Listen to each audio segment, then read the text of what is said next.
BingX, a trusted global crypto exchange. Trade spot, futures, or copy top traders easily.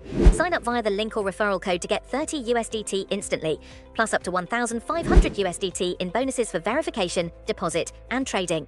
Nearly 150,000 individuals aged 90 and above face alarming wait times in England's accident and emergency departments annually, enduring delays exceeding 12 hours. According to a concerning new report, this stark figure represents a significant portion, with 1 in 3 patients in this age group experiencing these prolonged waits, totaling 149,293 individuals in 2024-25.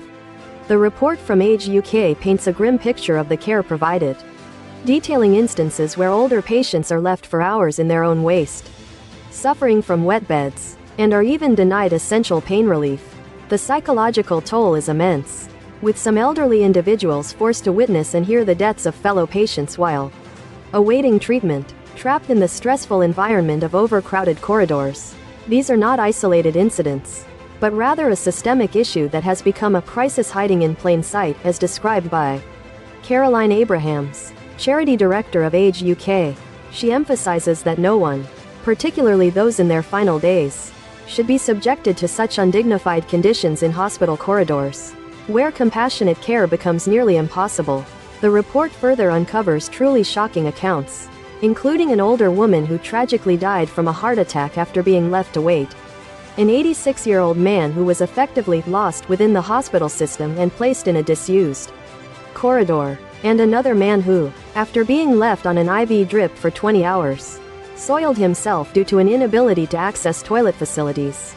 One 79-year-old patient likened the corridor care in 2025 to scenes from historic war films, describing queues of stretchers and people suffering. The distressing reality extends to visible evidence of neglect, with reports of puddles of urine on floors and patients being forced to use bedpans in public corridors, a direct consequence of immobility and a lack of timely assistance. The cumulative effect of these negative and deeply upsetting experiences has led to a reluctance, even an outright refusal, for many older patients to seek emergency medical attention, even when facing life-threatening situations.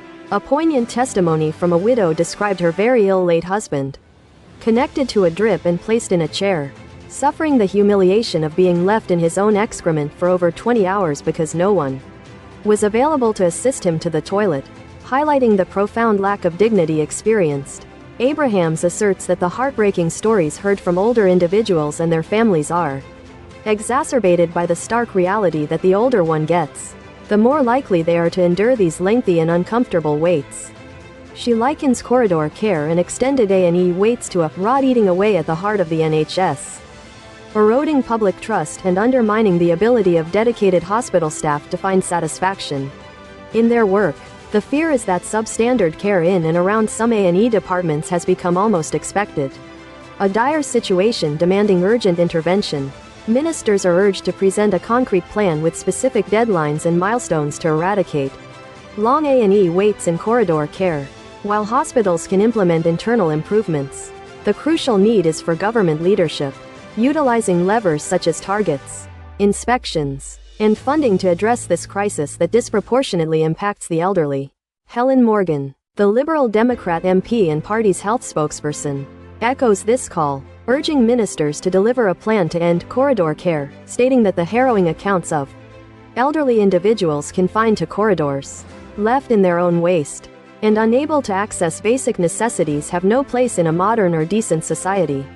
Professor Nicola Ranger of the Royal College of Nursing has described the report as devastating, labeling prolonged A&E waits as a moral stain on the NHS, deeming such conditions unsafe, undignified, and unacceptable for any elderly or vulnerable person.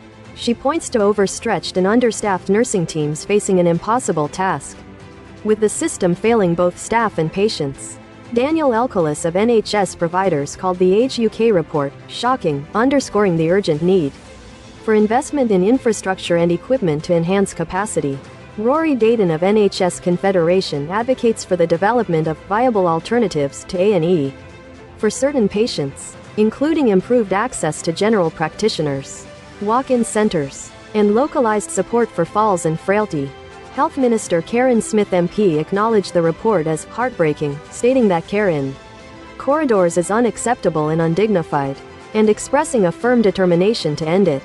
She highlighted the government's commitment through a £450 million investment in new urgent and emergency care centres, the acquisition of 500 ambulances, and the construction of 40 mental health crisis centres, signalling efforts to address the systemic challenges within the healthcare system.